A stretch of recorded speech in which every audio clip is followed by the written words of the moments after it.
काका हो हमरा के रहिया बताई द, पानी भुलाइल तनी घरे पहुँचाई द। ना जानी गौआ के नाम, एगो काली माई बाड़ी हमरा गाँव, ओ एगो काली माई बाड़ी हमरा गाँव।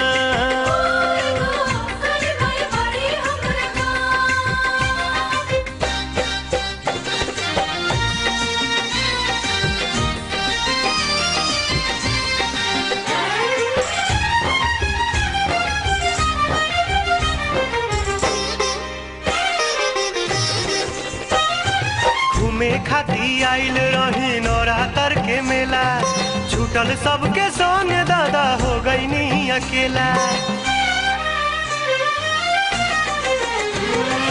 घूमे खाती आइल रही नवरात्र के मेला, छूटल सबके संग